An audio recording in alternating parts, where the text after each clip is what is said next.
It had been a draining afternoon in the temple for Jesus. The guardians of the religious status quo, represented by the scribes, Pharisees, and Sadducees, were becoming more and more vocal and aggressive in their opposition to the teachings and ministry of Jesus. Our Lord, knowing that his time on earth was quickly coming to a close, and realizing that there was still too much to do and say, had increased his denunciations of those who opposed his gospel.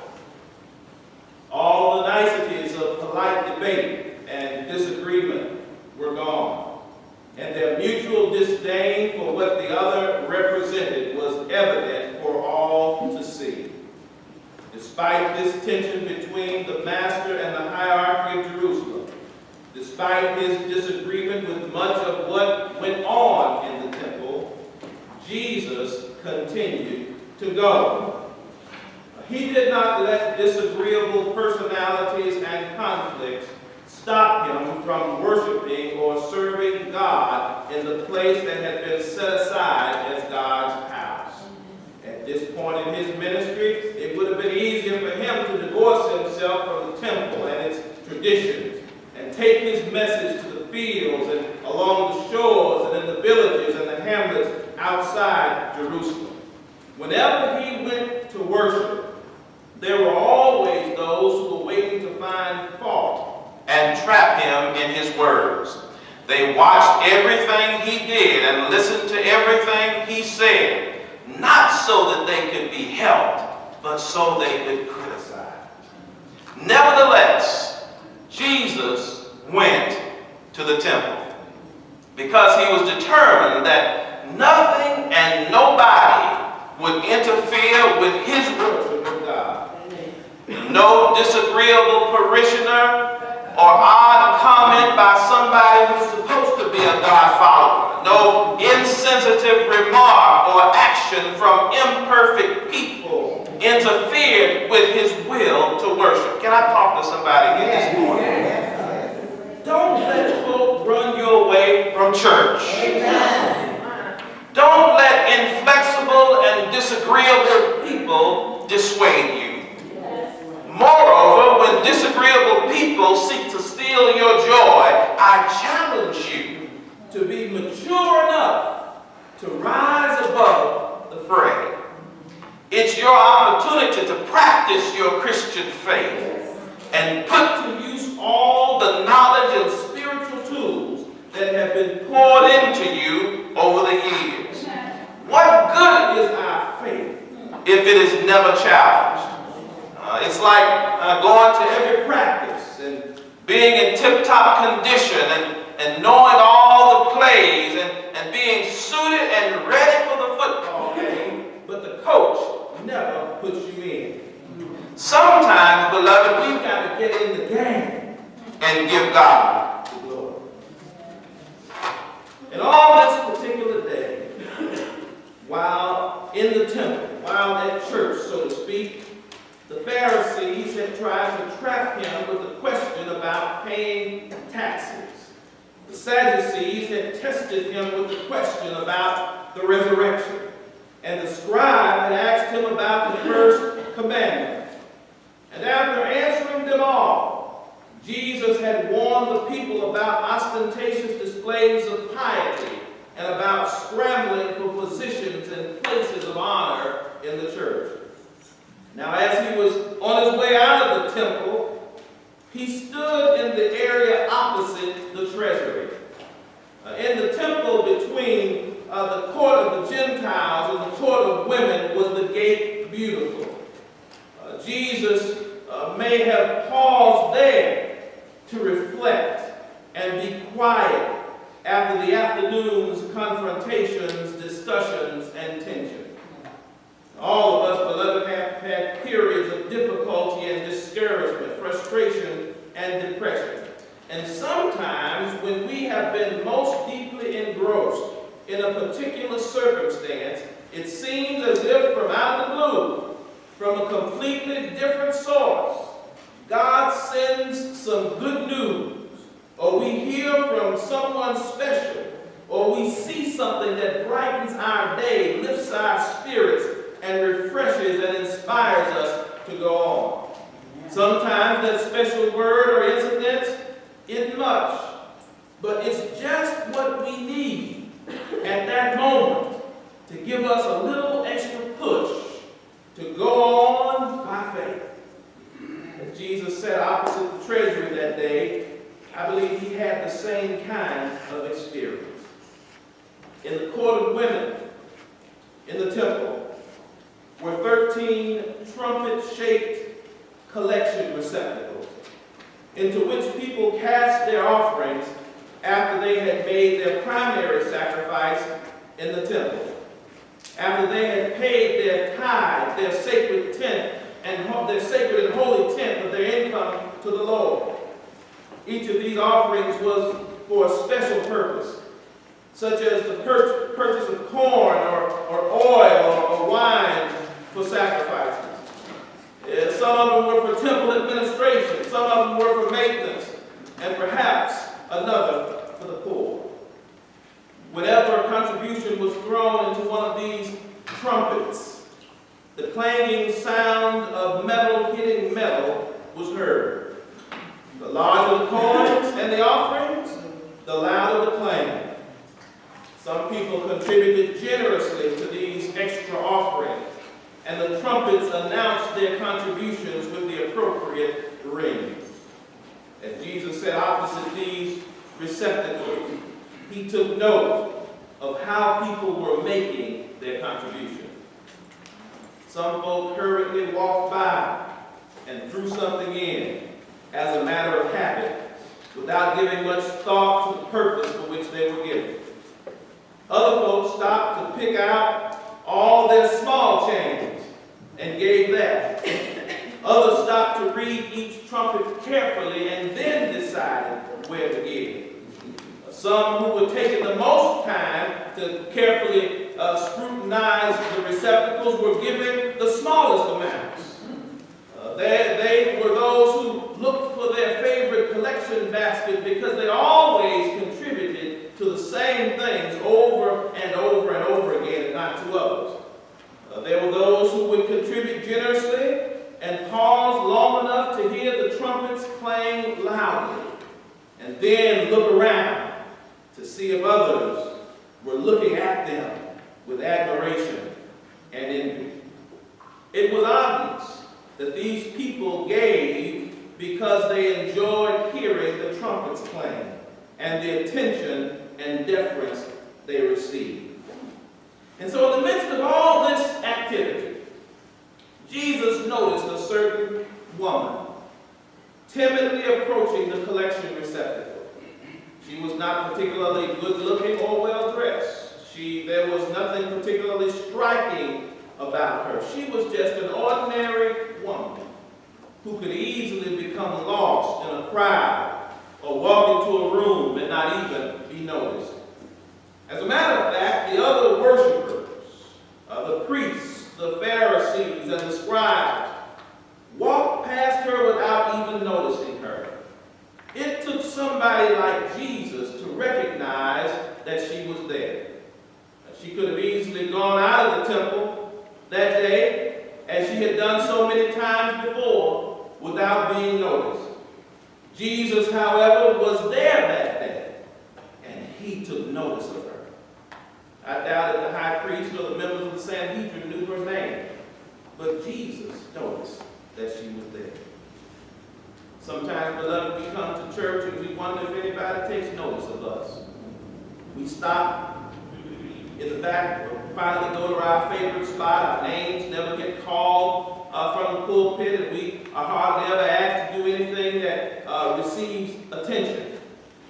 Sometimes people seem to look through us as if we didn't even exist. We wonder if anybody knows that we are around.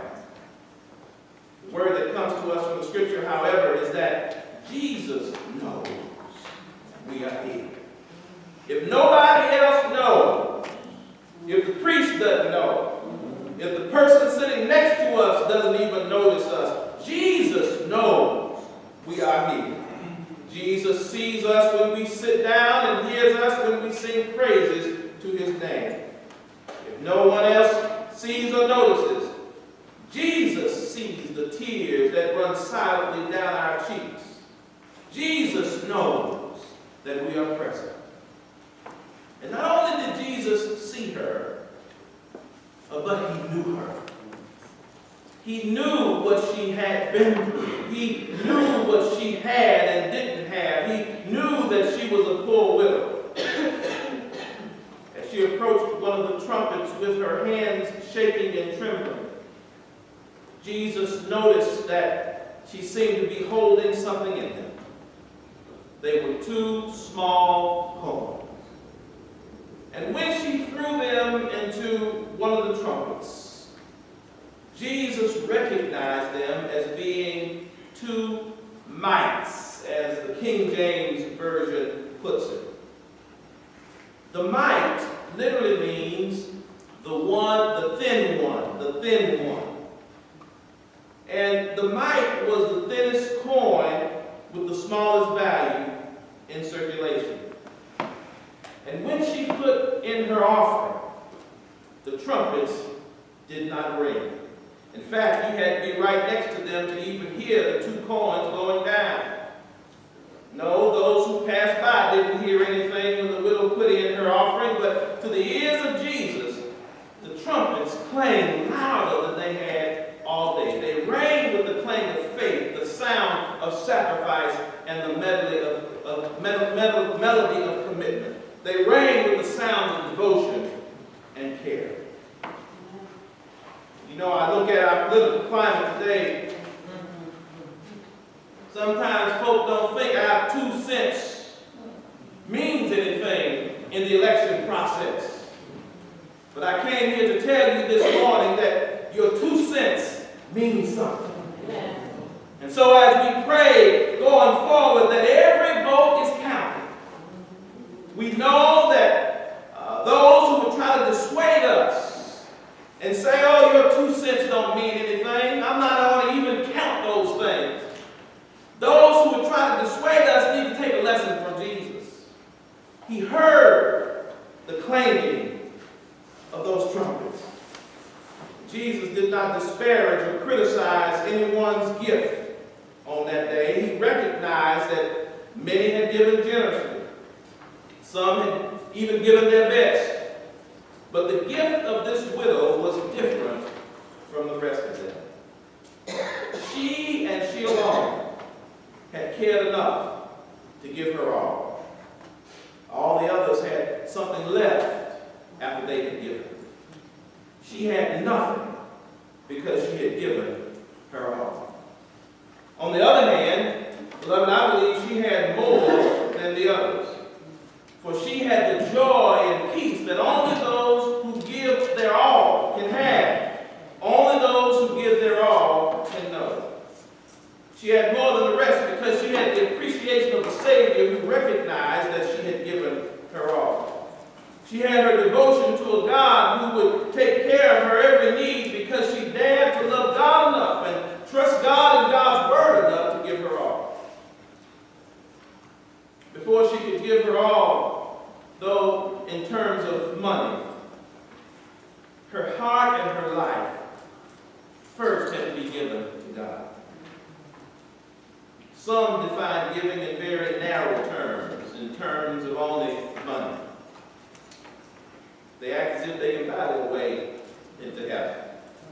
They believe that their stewardship should begin and end with their offering, and that after they have given their offering or their tithe, they have given all. They know nothing about rendering service or using their talents because giving for them is a matter of dollars and cents. Others believe that giving consists only of rendering time and talents in the service of the Lord. They will allow the offering plate to pass on by because they feel they are giving another way through their time and their talent and their service.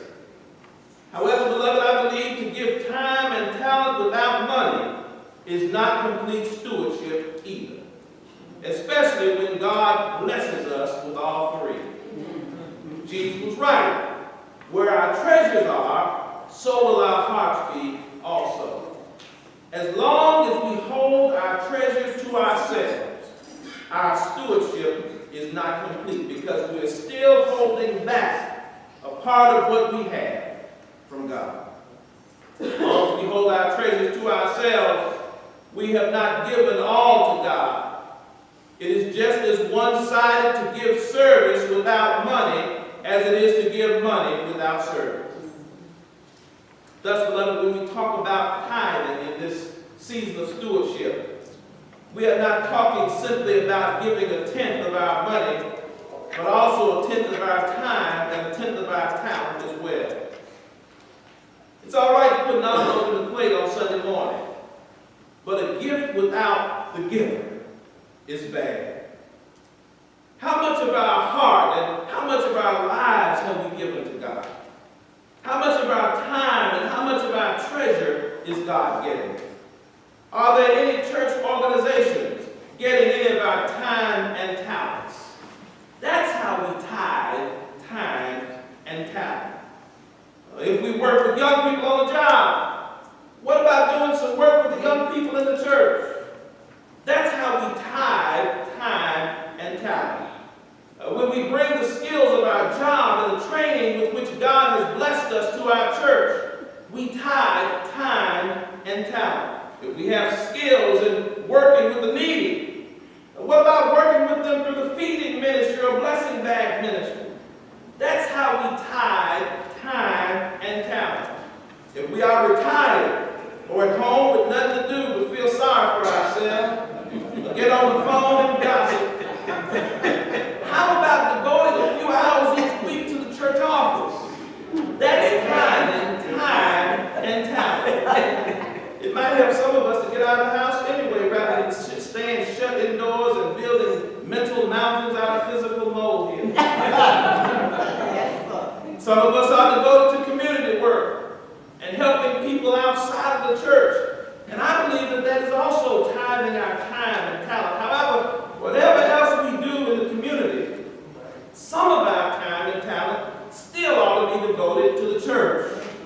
For that is bringing the tithe into the storehouse. Thus, when we talk about tithing, beloved, we are talking about the total stewardship of life. Time, talent, and treasure. For unless God gets our time, our talent, and our treasure, then we have not given all. The widow gave all.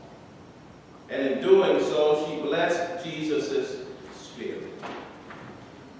As he sat there after a long day of dialogue and debate with the Pharisees and scribes, he saw the shallow gifts of some and the partial gifts of others. Oh, I believe that his spirit was revived when he saw somebody giving all. For he knew that soon he would have to give his all as well. So far, he had been giving his best. He had given his best friendship to the disciples and his best patience to his enemies. He had given his best healing to the sick and his best teaching to the masses of people. He knew, however, that to truly redeem a sinful world, he would have to do more than give his best. He would have to give his all.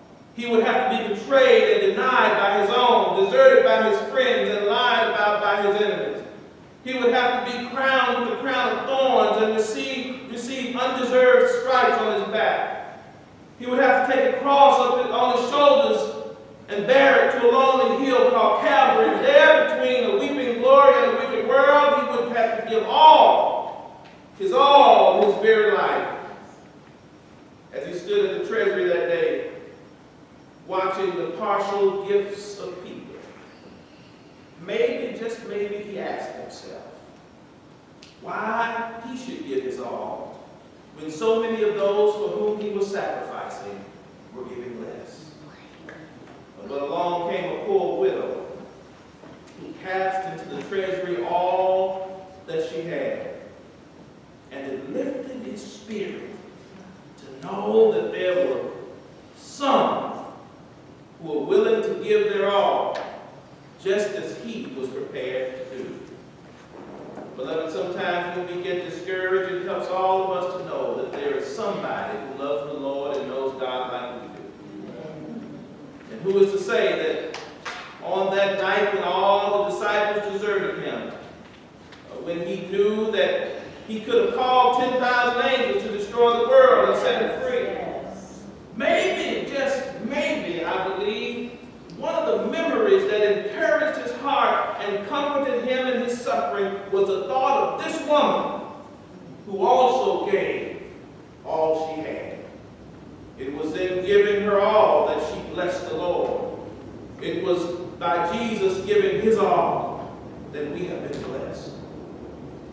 The Apostle Paul said that Jesus became poor that he might make many rich. He gave up the celestial heights of glory. He gave up the majesty of the royal diadem. He gave up the music of the angelic choir. He gave up the adoration of the heavenly host and became a poor babe in a manger and wrapped in swaddling clothes. He gave it all up so that we could become rich.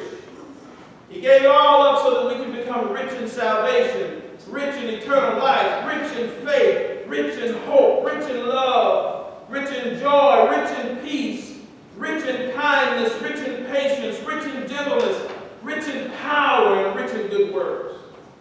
It is only when we give all that we truly bless others and know the joy that comes from giving all. Oh, I heard the hymn writer say, you have longed for sweet peace and for faith to increase and earnestly, fervently pray. But you cannot have rest and be perfectly blessed until all of the altar is laid. Then the writer says, when you walk with the Lord in the light of his word and have peace and contentment always, you must do his sweet will to be free from all ill. On the altar, your all you must lay. Is your all on the altar of sacrifice laid? Your heart does the Spirit control. You can only be blessed and have peace